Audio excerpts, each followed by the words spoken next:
Welcome to another episode of Something Witchy, a Sabrina the Teenage Witch rewatch podcast. I am Lara Cotter. And I'm Skye Orchard. And this will be an interesting episode.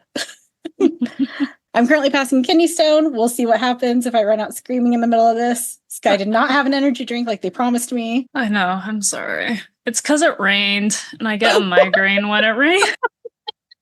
I was wondering how those were connected.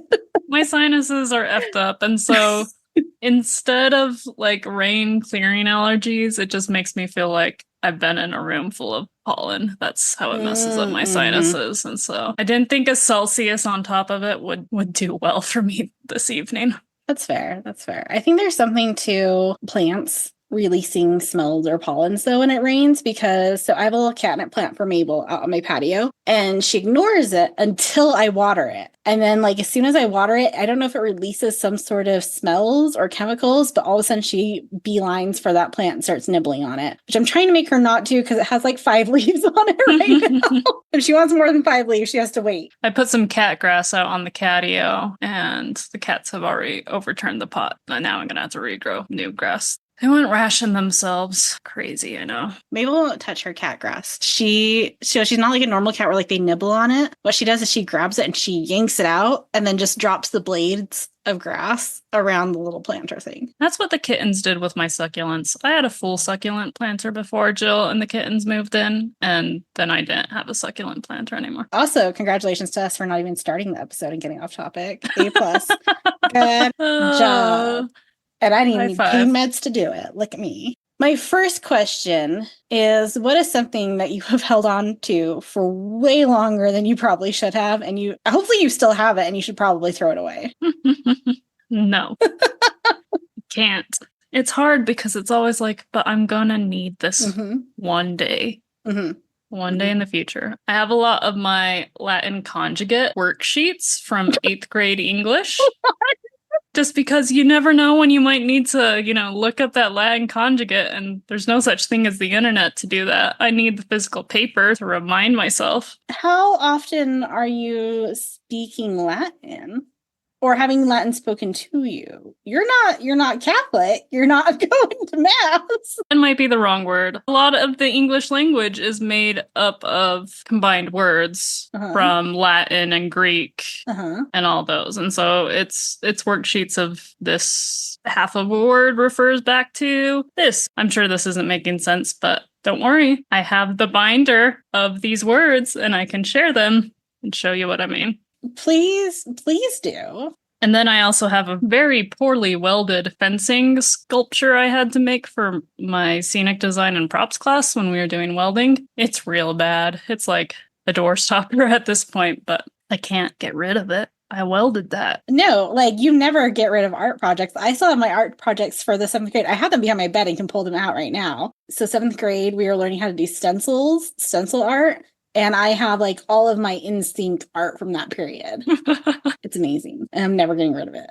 It's getting buried with me. I made my parents hold on to my metal sculpture for probably about 8 years or so. And the instant they brought some stuff down from Idaho when I got the house, that was the first thing they unloaded out of their truck was my door stopper. I think my parents may still have some of my clay sculptures from junior high art. Where did they go? Okay, that's what I'm going to do. My parents are out of town this week. I'm going to go to their house because I have to go water their plants. So I'm going to go find my old sculptures and see if they're still around or if they got rid of them. Love it. I also hold on to plants way past the point where they're dead because I'm not like you. I kill my plants. I have a succulent of some sort right now in my bedroom that it's has one little thread even holding it into the dirt. It's just completely toppled over. I'm never going to throw that thing away. Oh, I still do that too. I've just found the plants that like me. I had an orchid up on my bookshelf and I kept forgetting to water it and it was a husk of an orchid, but I was like, I'm not getting up and taking that down because then what will I put there? And finally bought the Lego orchid saying, okay, I can put a Lego orchid here and still feel good about myself. And then the Lego orchid didn't fit. My other question is, what clique were you a part of in high school, if you were part of a clique? I might have been too diversified in high school. I was book club president, fencing club president, in the band, in theater, okay, yeah, I was a nerd. It's fine. I mean, you said it. was trying to make all those sound like different and cool, and then once you say it out loud, it's just sort of I could have just summarized that. You just like books and theater and band and fencing and those I did do like the mathletes in the morning too. No. Okay, what was your click? I mean, I was definitely kind of the geek, but like the normal geek. Excuse me? There were like levels of smart people, right? Like there were like the popular smart people. And I was like kind of on the fringe of that. I was the like president of the National Honor Society and hung out with those kids through that. Then there was like just like the normal smart nerdy people where we weren't going overboard and we weren't super popular, but we weren't shunned either. And then there was like the overly nerdy kids that I was not in that group either because I wasn't as diehard as them. I was kind of like really, really middle normal kids for the most part that weren't super cool. Our episode title is Geek Like Me. I read something that says that this title was based off of Freak Like Me, the song, but I'm also wondering if it could be the book Black Like Me, because about 2 months later, we also have Boy Meets World Chick Like Me episode air on January 31st, 1997. So maybe all of those, none of those. I don't think the Blank Like Me is necessarily a groundbreaking title, but it could be any one of those. Our TV guide description is popular Libbie manages to turn being a geek into a position of power. It aired either November 22nd, 1996, according to IMDb, or November 21st, according to Hulu. Paramount also said it was on the 22nd, so Hulu might just have drinking some tang that was spiked. I mean, I'm going to go with IMDb and Paramount, probably, because it is a CBS production. Directed by Gary Halverson, written by Rachel Lippman, the same one who wrote Dream Date. We have a few guest stars. We have Curtis Anderson, back this time as the named Gordy rather than just high school boy. Melissa Marie Much and Bridget Flannery are back as Cece and Jill. We have Mark Fite as Cicero. He is also in Mom, SpongeBob SquarePants, Agents of S.H.I.E.L.D., and a new movie to add to our movie watch list, The Alien Beach Party Massacre. It's going to be so bad and so good. That title, Chef's Kiss. We need to add a new Discord channel to our podcast Discord where we include these movies, and I've forgotten all of them.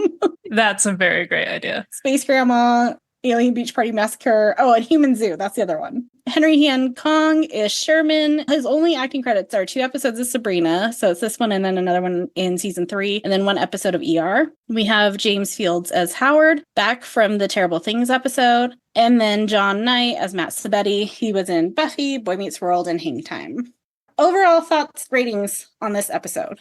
I wanted to like it. At the start, I was liking it. And then we just sort of devolved into extra stereotypes, and I liked it a lot less at that point. I mean, it's not the best episode. It's not the worst episode. It is no Rudy Kazooie. I will give it that.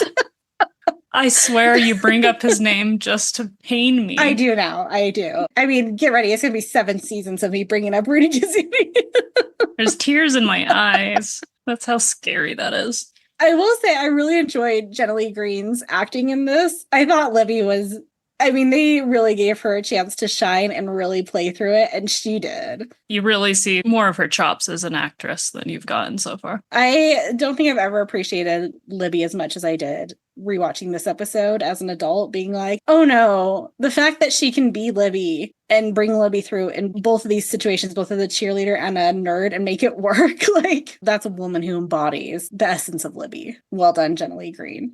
I want to see her in more stuff now. Like, I know she's still working, and I know she's mostly on Broadway, but I want to see her around more. I didn't know she was on Broadway. She was in Wicked. Do you not know that? She was Elphaba, I think. She was on the first national tour. So I guess not on Broadway, but... Broadway adjacent. Broadway adjacent. Has the Broadway name. Oh, she was Nessa Rose. Okay. Wait, no, but hold on. So she opened the role of Nessa Rose on the first North American tour, understudied the lead role of Elphaba, and as a result played the role over 40 times. Very first paragraph of Wikipedia here. She went on tour first for the musical and then later was in the actual New York Broadway production. We did it. We did it. Yay. But anyway, she's amazing. Love her. All right, we're going to start with our cold open.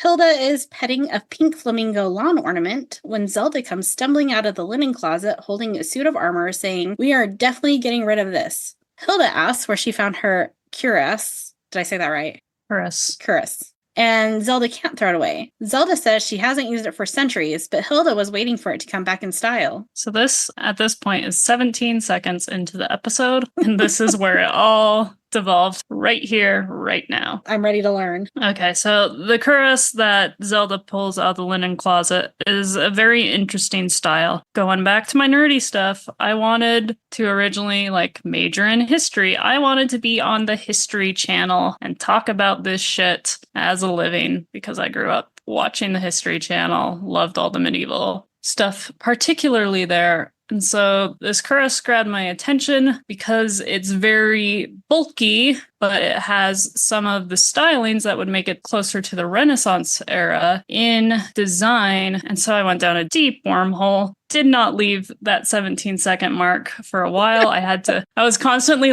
trying to scroll back on my TV couples of seconds to get a better view. And it's very hard at 17 seconds in to get that minute frame. I really should have just gone on my computer at that point, but I was determined to make it work there. And this is where we differ, by the way, because I did look this up too, but I just looked it up to be like, can I call it a suit of armor? And I was like, yes, great, I'm calling it a suit of armor. Wow. So the cuirass was popular between the 14th and 17th centuries. So late medieval through Renaissance, and it replaced chainmail as the thing in style, as Hilda would say. So this cuirass does seem pretty articulated there and pretty fully articulated, but it's not as sleek as the Renaissance or Gothic style that you might see most plate armor showing or being fitted to there. It was very bulky. The welding and forging on it had all those stud designs. It just seemed very clunky, which made me think it was from earlier in time there. But once again, you do see it had the separated lower breastplate of the two pieces that was attached by strap. That part is called the placard, which then puts it back more towards the Renaissance in 1430s.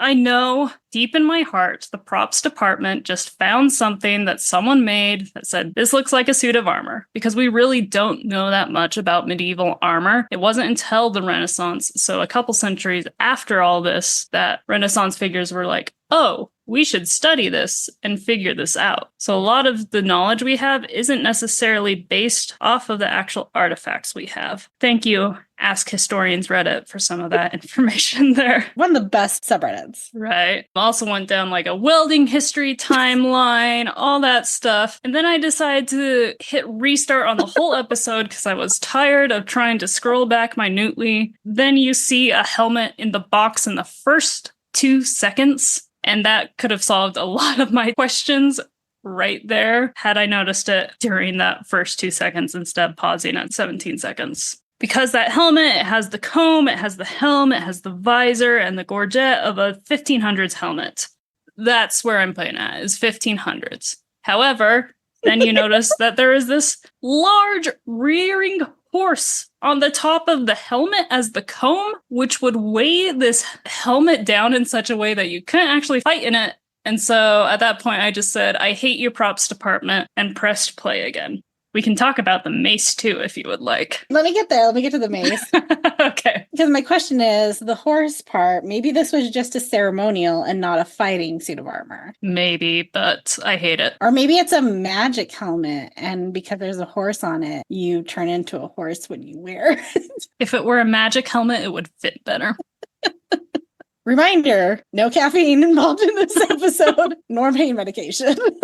So Hilda has her suit of armor, now dated to possibly the 1500s, 1430 to 1500s. Zelda then holds up a mace and asks Hilda when she was going to use that. Hilda holds it up and longs for the good times. Only she could be nostalgic for the dark ages. And now we're going to talk about the mace, I'm assuming? Yes. Okay. Just throwing it out there, that mace is in no way accurate to actual historical bludgeoning weapons there. That is our modern day. We think it looks cool this way, but it is not close. The closest it would be to, at least, is a medieval mace, so props to them for that. Props department. I think I'm funny. Except I also hate you, props department. You know, I made chainmail in high school, too. I still have my chainmail. And you had to think about which clique you belonged in for several seconds. I was the kid who was nostalgic for the dark/medieval ages there. Even though you would have been long dead had you lived in the medieval ages, you would not have made it to this age, let's be honest. True, I'm not a witch, to my knowledge, nor am I a vampire, so... No, I meant like your age now. Oh. At what age do you think you would have died in the medieval ages? Mine would have been like 12. I had too many sinus infections, too many ear infections to survive very long. It all depends on my eyesight, I guess. Let's assume it's all the same. Could not have been a scholar, but maybe I could have died in battle. Late 20s? Late 20s? A little below my current age, maybe. Okay, all right. Zelda next drags a cannon out of the closet, asking why Hilda would want to keep it in the house. And do we have notes on the cannon? Yes. I almost went on a deep dive to figure out the year of the cannon, because I was pretty sure that one I could do. And then I thought to myself, and I said, no, I let the episode continue, or else we probably wouldn't be recording at this time. It would be like an hour later than now that we'd be recording, because I'd still be in so many Chrome tabs there. Tell you what, if you do a deep dive on the cannon, we'll release it as an Instagram reel. Just a moving slideshow of all the armor and armaments I find. Zelda says they don't have room for all this junk. Hilda has a week to use her things, or else Zelda is getting rid of them. Hilda goes to put the cannon away just as Sabrina comes out of her room. Sabrina holds up her hands and says she'll go clean her room. Hilda gloats. See, told you it was useful. Then we have our outfit intro. Yes, that's right. We are past the cold open now, everybody. We did it. We did it. Our outfit intro. Sabrina is wearing a beatnik outfit, including black beret and sunglasses, and she says, "Be cool, daddy-o." Mr. Poole is teaching the difference between mandible and maxilla. Mandible has a B, which stands for bottom. The bell rings and everyone starts to leave, but Mr. Poole stops them. Gordy has a very important announcement. Gordy, in new glasses not seen in previous episodes, starts. In 1581, Galileo began, then jumps to the end of the millennium after Mr. Poole tells him to keep it quick. Science Club will be meeting every day after school to celebrate National Science Week. Libbie makes a comment about National Geek Week. Gordy asks if there are questions, and Libbie asks if they can get out of there. Gordy adds if they sign up early, they can win a ham. Flip to the hallway, and Gordy smacks his head when he opens his locker. Libbie laughs at him and tells him to come up with a scientific explanation for why he's such a loser. Jill and Cece chime in with Wessenhead and Zipmaster.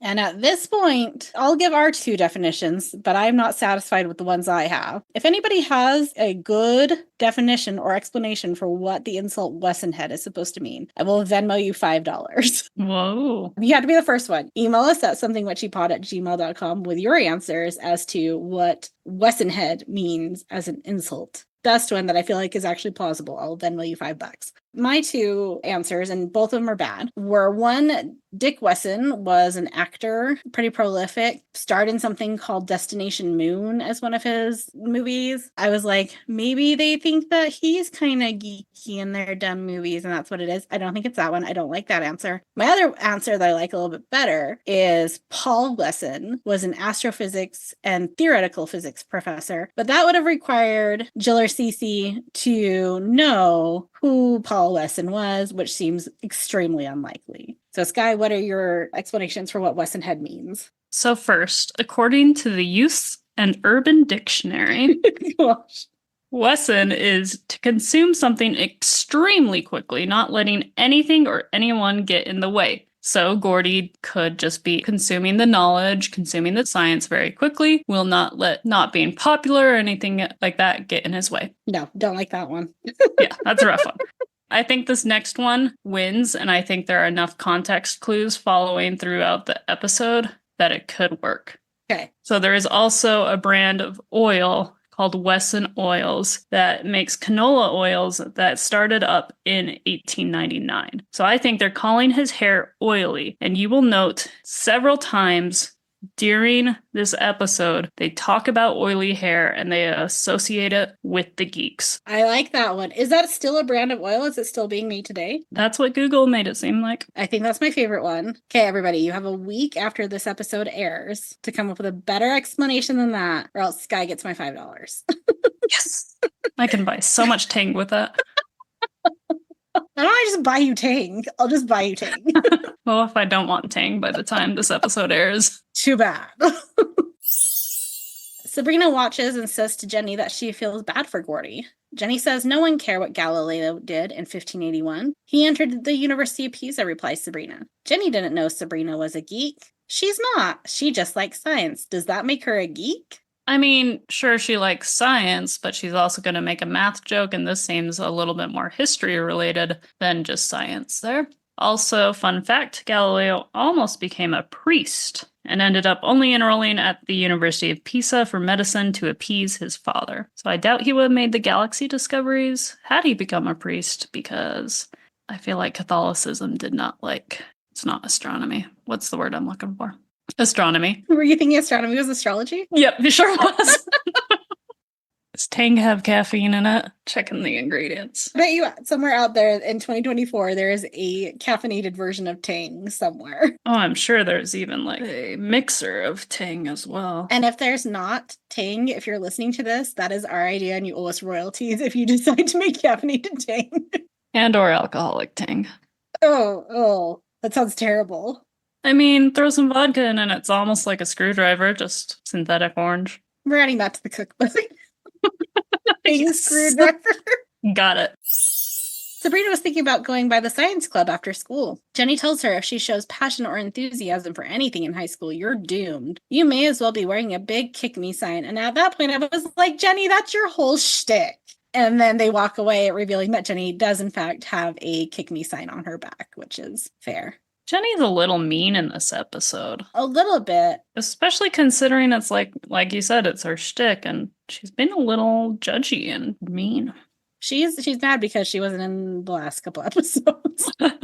Because Sabrina ditched her to go hang out with Emma last episode. She can tell Emma's trying to take over that friendship spot. I do like Jenny's big skull drawing on her notebook, though, in this scene. That was nice. She actually took some notes during science class, so good for Jenny. Take notes or draw a skull? I mean, well, they're learning about the skull. They were talking about skulls. I was thinking about Galileo. It was the top part of the skull that I could see, so I don't know how accurate her maxilla and mandible drawings are, but she was at least in the right genre. Good job, Jenny. Good job, Jenny. Jenny and Sabrina are eating in the cafeteria, and Harvey joins them.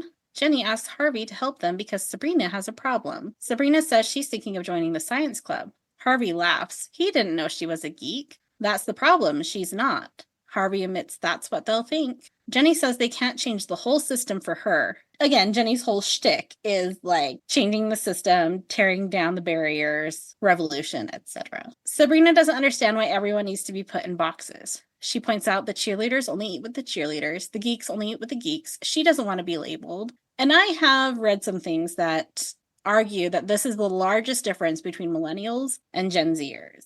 Millennials were very much of this mindset of, I don't want to be put in a box. I don't want to be labeled. I just want to be whoever I am, and I want to float between social groups. Whereas Gen Zers seem to be a little preoccupied with putting as accurate label on themselves as they can. I mean, we're all just broken inside as millennials. We can't spend the time thinking about where we fit in, besides being broken. I mean, the most is we all still kind of identify as emo deep down inside. Oh, yeah. Every millennial was emo at one point or another. Even if you don't admit it to yourself, you were. Harvey says she has no choice, but she has a grace period as a new student. Soon she'll be stereotyped. Harvey, for example, is a quasi-jock with semi-literary aspirations and a hint of nihilism. Okay, Harvey. You think that. You go. Okay, quasi-jock. Got it. Semi-literary aspirations. That's where you lost me right there. Have we seen him reading a ton or writing poetry or anything like that? Not at all. And then a hint of nihilism, which Harvey is just about as far away from nihilism. That boy's golden retriever energy through and through. There is no nihilism there. He should have said he's a quasi-jock with an interest in mailboxes. Yep. And thinks everyone's really nice. So nice. Jenny tried to be an outsider, but she didn't really fit in. Now Libbie just calls her a freak, and she's okay with that. Sabrina doesn't understand why she can't just be herself. Just then the cheerleaders break into a spontaneous cheer, yelling, "Let's go!" Sabrina says they should take that advice and just go. Libbie announces that it's Spirit Week, and Westbridge is playing Eastbridge. They'll be wearing their uniforms all week and leading cheers at lunch to remind the students to support their team. They break into another cheer. East meets West, and we know who's the best. Sabrina doesn't get it. To her, that looks geeky. How can she do that and be so popular? Jenny corrects her. Libbie isn't popular, she's powerful. She sees the power, and as long as there are people backing her up, she'll keep it.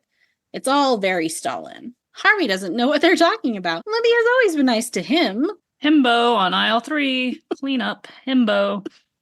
I'm glad that we're back to the regular Harvey after last episode. It is nice. He's still clueless, but like nice clueless. Not mean, I'm not paying attention to you clueless. Sabrina and Harvey get up to get more tater tots. Libbie is finishing a cheer and she turns around, causing a collision between herself and Gordy, causing him to drop his tray, telling him to watch where you're going, geek. And IMDb called out this line as being referenced in Mean Girls, but I think it's a stretch to say that's a reference to Sabrina because I also think that's just a standard line, the watch where you're going freak or watch where you're going geek kind of thing. Tina Fey, if you're listening, please let us know. Tina Fey, please come on the pod. Love to have you. Anytime. Day or night, you tell us. Our schedules are flexible. She starts to tear into Gordy because her uniform is wet. Yeah. Props department. The tray has water all over it. Costumes department.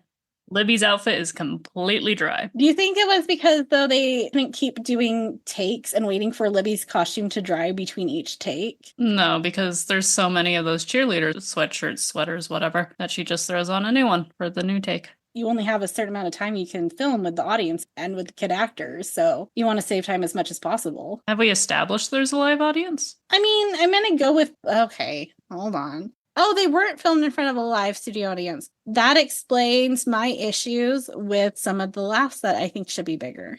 It was shot in a hybrid style without a studio audience because they used so many visual effects. All right. Thanks for bringing that to my attention. They did have the time. They just chose not to. So you are correct in your disgust with the props and costume department. Also, how many of these people are actually child actors at this point? I feel like they're all 20-year-olds playing high schoolers. I know Jenna's definitely older. I don't know what Nate and Melissa's ages are. Melissa's also 48 years old, so would also be in 20s. And Nate is 46 years old, so would also be in 20s. Boom! Math! Okay, then I'm just wrong on all counts. Sorry, I'm not feeling good. I'm sorry. Okay. Am I mean like Jenny now?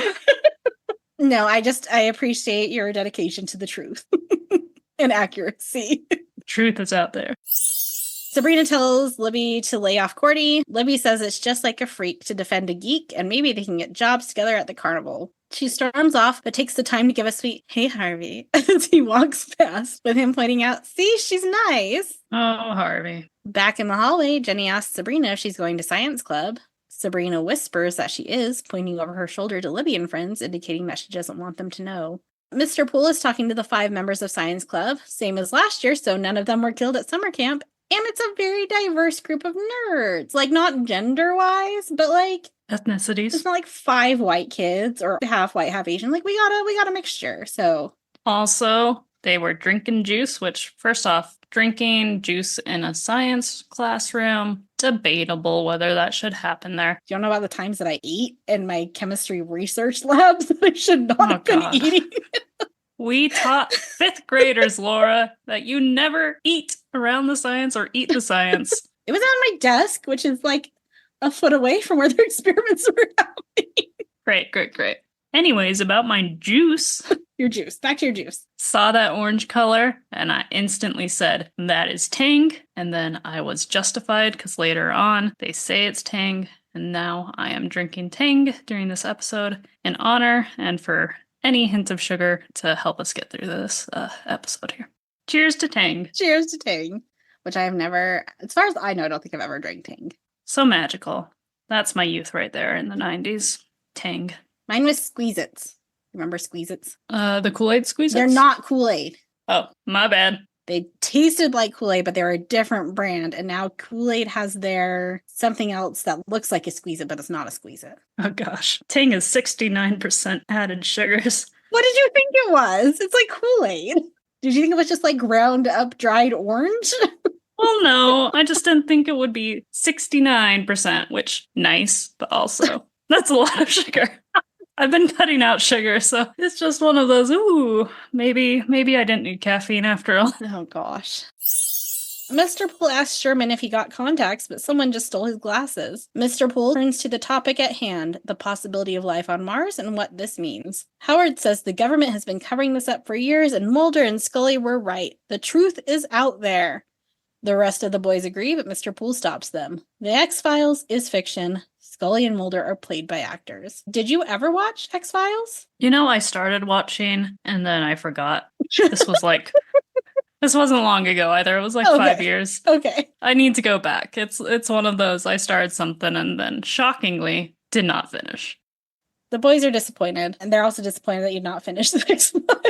I would be too, but I do love Gillian Anderson. Yeah, I never really watched X-Files. There was something else. It was too old for me, I think, at the time. Sabrina then walks in asking if this is science club. Mr. Poole asks if she left something in her desk, but she's there to join unless they're full. Left something in her desk? There's no storage at those science tables. That's true. Okay, maybe. There's probably drawers where they have lab equipment that we can't really see. So in college, right, you were assigned a drawer for your chem lab or whatever, and you put a little lock on it, and that was your drawer for the year. Chem lab, nerd. I mean, I knew what clique I was. I didn't have to think about it. I'm the one who got us to join the Mole Day Foundation.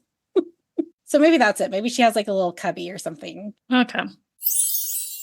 Mr. Poole welcomes her and tells her to have a seat. Gordy, speaking to himself, says there's a girl in science club. Don't panic. Sabrina says hi to him, and he lets out a weird noise. Oh, Gordy. The scene flips, and Sabrina and the others are leaving science club. Sabrina never knew a pickle could be used as a light bulb. Okay. Oh, gosh. So, all we need is a well-ventilated room. Okay. I know how to do it now, and we'll get 120 seconds of pickle glowing in the inside until it starts smoking, which is probably why you need the well-ventilated room at that point. But it sounds like you can take out the electric prongy thingies. You know what I'm talking about there. Electrodes. Yep, electrodes there. Out of the pickle, let it cool down for a moment, and then possibly stick it in the same pickle in a different spot and use the salt from that other spot of the pickle to make it glow again, or it just recommended using a different pickle, and it said only adults should do this experiment. So are we doing this the next time we're in your backyard? Yeah. They part ways as Gordy drops his book again, and Sabrina goes to her locker, seeing Libbie coming down the hall. Libbie asks if there was a meeting of the Freaks Society. Sabrina starts to respond, but Mr. Poole walks by, saying it was great to have Sabrina in science club. Libbie laughs. Sabrina is a geek in Freaks clothing. Sabrina protests, but drops her book. That doesn't prove anything. Libbie bends down to help her pick it up, but instead kicks it further away with one more geek and walks off laughing. Back to the pickles for just one moment. I wonder if we change the types of pickles, what the different effects will be. Adding that to my hypothesis. Like a gherkin versus a pickle, or like a dill versus or like a Vlasic, or... Yeah, all that. And then the super teeny tiny micro pickles. I hate pickles, and I can't stop thinking about making them glow now. I've slowly started trying to eat pickles, and they're not as terrible as I believed as a child, but they're still not my favorite thing. I get a lot of Instagrams and TikToks about chickles. I'm sorry, wait, what? What's a chickle? You melt cheese, and then you warm up your pickle inside of it, and then you wrap the melted cheese, like the crispy cheese around it, and you make a chickle. And then there was another time where you got a pickle.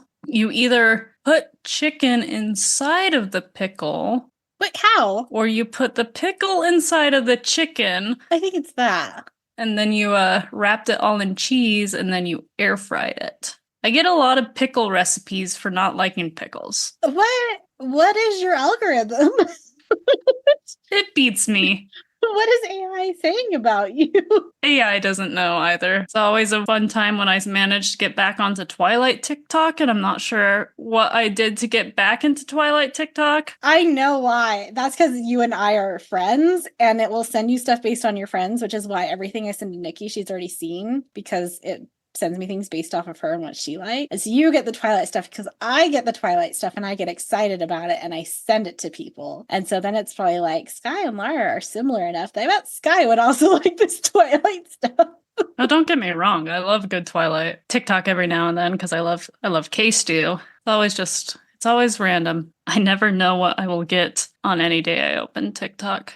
When Titan Gate went down, it became very apparent the two separate sides of TikTok in our household, as far as Jill had all like the historical facts about the original Titanic or scientific stuff about, you know, the Titan submersibles, all this wholesome per se content. While my side of TikTok was like, yeah, eat the rich. Those were the best days of last year. Right. We're sharing those reels and then talking about what I had shared and laughing about them again in person. Yes. The parody songs that were made. So the songs of our youth. Like, oh. Everything. All of it was amazing. It was the greatest time in the internet for last year. But yeah, Jill was sort of horrified at my TikTok at that point. Jill doesn't want to see my TikTok. Instagram. I have TikTok. Instagram. Anyways, we can leave pickles and TikTok behind now, I think. And chickles. Oh, yes. And chickles. Maybe we should try some chickles, too. Zelda is, for some reason, playing Furlies on the piano at home when Hilda comes stumbling in wearing her armor. It's great for wearing around the house. Zelda tells her that doesn't count. No one wears metal after Labor Day. Sabrina also enters, asking Hilda what the range is on her cannon, and Hilda offers to go get it. Zelda tells her to sit down and tells Sabrina that a cannon is not a solution for a land-based problem, then asks what's wrong. Libbie caught Sabrina coming out of science club. Zelda is excited. But now Libbie thinks she's a complete geek. Hilda says it's Zelda's influence. She tried to get Sabrina to watch TV with her so she'd be normal. Zelda tells her to be quiet and zaps the visor on her armor shut. Zelda tells Sabrina it shouldn't bother her what Libbie says. Sabrina wants to use her magic to teach Libbie a lesson. And Zelda says that sounds very constructive, which is weird advice that we've never gotten from Zelda before. Okay. Also, I would argue that a cannon is a solution for a land-based problem in wars. Sabrina wants to give Libbie a snout, and Hilda pipes up, good idea. Zelda zaps her visor again and tells Sabrina to talk to her friend Cicero. They go upstairs and Hilda tries to follow, but her outfit is too heavy, but it's still very useful. Zelda and Sabrina are looking through the magic book for Cicero, the Roman philosopher / scholar / statesman, aka an ancient geek. They open to his page and immediately he is nervous because there's a girl looking at him. He tells himself not to panic. Zelda tells Sabrina to ask what he would do as he's very knowledgeable. His was the first recorded wedgie. Cicero tells her to hurry up before the Centurions give him a swirly in the aqueduct. Sabrina tells him that Libbie keeps calling her a geek and she doesn't like it. Cicero tells her to ignore Libbie. Sabrina can't ignore her, no one can. Cicero says there are 2 ways to teach her a lesson. 1, give her a snout, I knew it. Or 2, give her a taste of her own medicine. Turn her into a geek so she can see how it feels and she'll learn that what's inside really counts. Cicero shows Sabrina how to cast the spell, and Sabrina mimics it by pushing up imaginary glasses on her nose and then pointing. Cicero says she just has to point. His glasses were just slipping. At school, Sabrina and Libbie are at their lockers. Gordy smacks himself with his locker again, and Libbie quips, nice move, 4 eyes. Sabrina zaps Libbie, and she hits herself with her locker. Jill and Cece come over, asking Libbie if she's okay, as she holds her head. Libbie says her eyeballs are itching. It must be her contacts. They didn't know she wears contacts. Now we're behind Libbie in the hallway, camera pointing down at her knee-high socks. We slowly move up as she gets a drink from the fountain, turning around to reveal large glasses that she pushes up her nose and then wipes her mouth on her sleeve. Going back to her locker, Jill and Cece freak out. Libbie looks totally weird. She took her contacts out and ran her fingers through her hair a couple of times. Doesn't it look shiny? More like greasy. Oily hair call out. She was cold, so she pulled up her socks. The bell rings. Libbie panics and pulls out her books, saying that they'll be late for class. Jill says they're always late for class. It's what they do. Libbie runs off with her arms full of books, but stops to say, what are you looking at, to Sabrina. Sabrina calls Harvey and Jenny to come sit with her in the cafeteria. Harvey notes that she looks happy.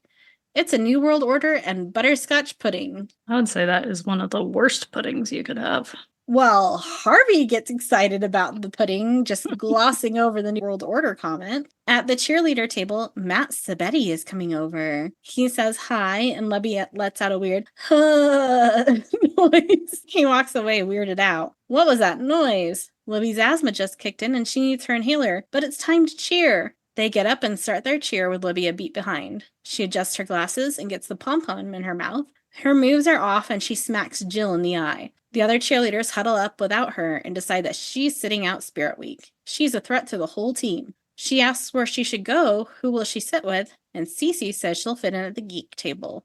Libbie can't believe it. She turns back around and bumps into Matt, causing him to drop his tray and tells her, "Watch where you're going, geek." Who does he think he's talking to? She starts to yell at him, but stops when she has to snort. She runs away. Harvey notes that there's something different about Libbie. Did she change her hair? Sabrina starts a cheer. It's Spirit Week, and Libbie's now a geek. The cheerleaders are repeating the same cheer from yesterday. Do they only know the one cheer? In your school, wasn't there like 2 or 3 standard cheers that like kind of everybody knew and would do at the games? If I were in charge of the world here, if I had Libbie power, I would do a different cheer each day to start teaching the crowd at least 5 different cheers to have under their belts for the game instead of the one very lame one. You have too much faith in a high school student body population to learn 5 cheers that they don't really care about. Hey, I was a member of pep band. I knew 5 cheers. You were a member of pep band. You weren't just an average kid hanging out in the cafeteria being like, what the hell is happening? I'm just trying to eat my tater tots.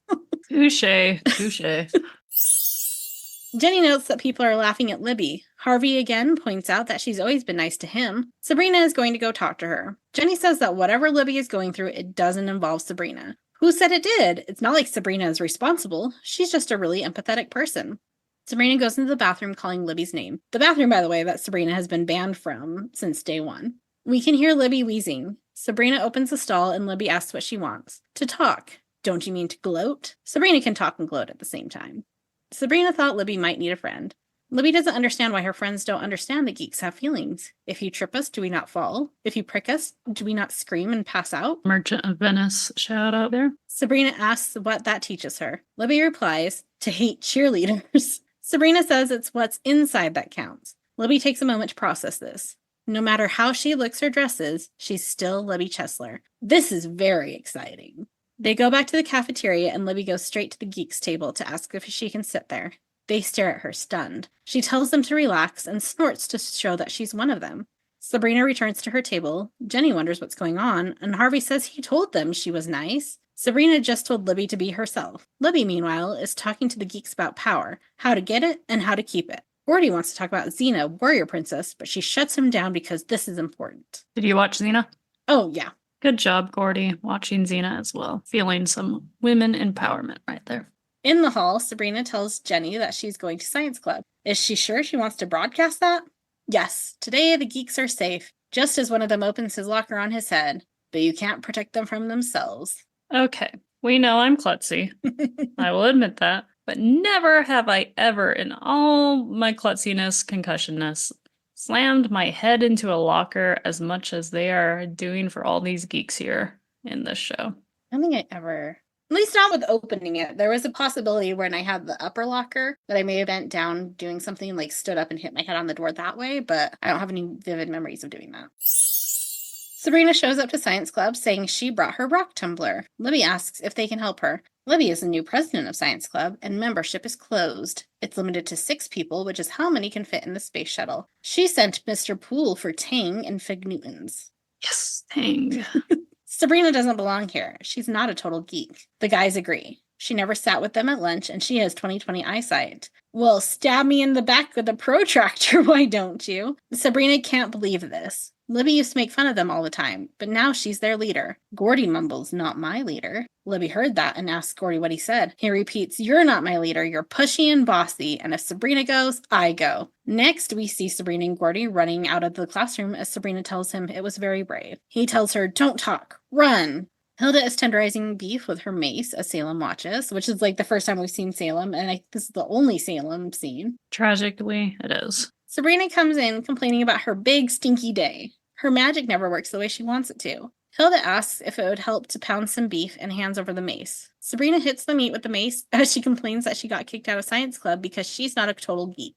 Hilda thought yesterday she was upset over being called a geek. Sabrina says yes and hits the meat again. There is no pleasing you. Sabrina hits the meat some more, but Hilda stops her. Salem asks if he can lick the mace. Hilda hands it over and he instantly yelps in pain, but it's worth it. Sabrina continues. She wanted to teach Libbie that it's what's inside that counts, but she forgot that inside, Libbie is a manipulative, conniving dictator. Hilda asks if she'll reconsider the snout. Sabrina is just going to turn her back to her normal, then wants to pound some more beef. At school the next day, Libbie is fully embracing her new geek self and even picks on Cece's cheerleader outfit, asking if the W stands for "Where's my brain?"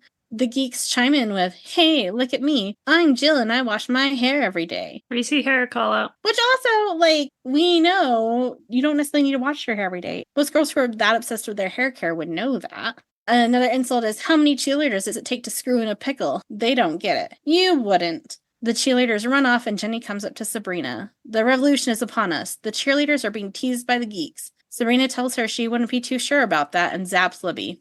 Libbie takes off her glasses, saying that her eyeballs stopped itching. Then she puts them back on and continues her conversation with the geeks. Sabrina is confused because Libbie's not supposed to be a geek anymore and asks Libbie if they can talk. Sabrina asks her if she's tried doing any cheers lately. Sabrina bets she could. Libbie responds that any seal can clap.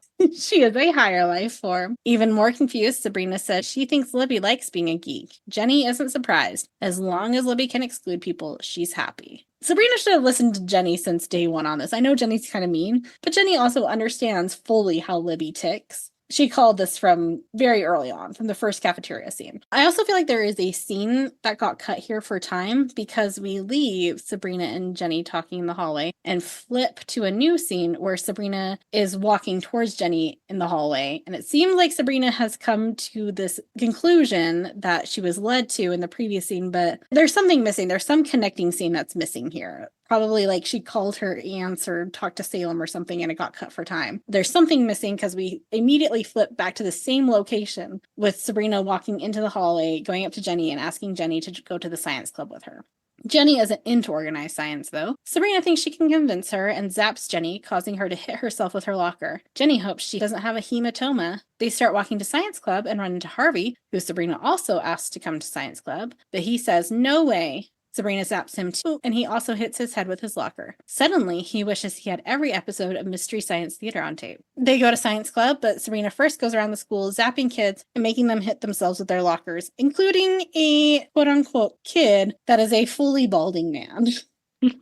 Oh, extras. Sabrina first goes into the bathroom and looks at herself in the mirror for the good of mankind, but she can't look. She closes her eyes and zaps herself. In science club, the geeks are talking and telling a joke about the handwriting recognition on his Newton, turning it into "Are you afraid of the dork?" Which, FYI, the Apple Newton was the first PDA, or personal digital assistant, to feature handwriting recognition. Libbie spits out her drink while laughing. In walks Sabrina, fully geeked out, saying, "Let's talk Philip K. Dick," who is a science fiction writer and the writer of one of my dad's favorite books, Do Androids Dream of Electric Sheep. Libbie tries to say she can't be there, but Mr. Poole says of course she can be there. Sabrina brought friends with her, and in walk a ton of students now as their geek selves, including Harvey, who exclaims, "Science rocks!" Mr. Poole welcomes them. He is so happy. He's going to save the space program. Libbie objects. Science club was supposed to be exclusively for geeks. Sabrina says it is, but now they're all geeks. Mr. Poole says science club is for everyone. Libbie's upset. This isn't a club. This is just a bunch of people with shared interests hanging out together. Then takes off her glasses. Not her. She's going home to wash her hair. Mr. Poole says she's going to miss out. They're going to play with really strong magnets. All the geek students laugh. Sabrina arrives back home, still in her geek persona. Hilda is beside herself. Sabrina is geeked to the gills. Hilda blames herself. No, she blames Zelda as Zelda walks in from a back room that is unknown. What is that back room? What is happening back there? We never see it. It's just a room on the other side of the stairs. Zelda says Sabrina looks adorable and smart. Sabrina feels smart and learns something. No matter what we're labeled, Libbie will always be Libbie, and Sabrina will always be Sabrina. Hilda asks if she had to become a geek to figure that out. Sabrina says it's actually quite complex. She just put it in layman's terms for Hilda. Zelda says she has to do that all the time. Hilda asks if she's saying she dumps things down for her. Well, C:\duh. Did you get that one? I did, yes. For those who might not have, the root to a computer's C drive is the C:\\/ there, which typically hosts your main drive. So it's a nice little tongue-in-cheek for Hilda can't compute. 2 years later, this insult would probably be like duh.com.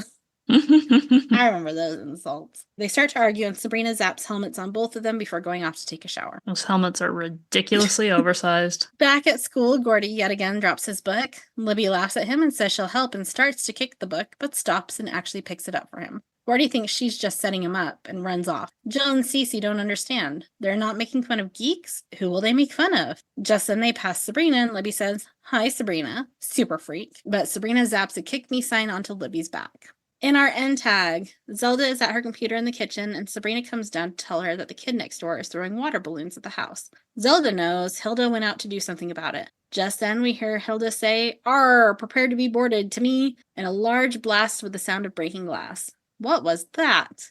Hilda comes in wearing a pirate outfit with gunpowder on her face. She used her cannon. It stays. We did it. Congratulations to us. We were like, this is going to be so short. We have nothing to say. We're so dull today. Thanks for listening. Our next episode will be Season 1, Episode 10, Sweet and Sour Victory. Skye, any guesses on what that's going to be about? I don't even know what to guess anymore with these. Sweet and sour. There's going to be good, and there's going to be bad, and there's going to be a victory, but at what cost? Oh, okay. You know, not a bad guess. Thank you. In the meantime, like, share, rate, subscribe, do all that good stuff. Make us popular. You can also email us with your history facts at somethingwitchypod@gmail.com or follow us on Instagram at somethingwitchypod. Until next time. Stay magical.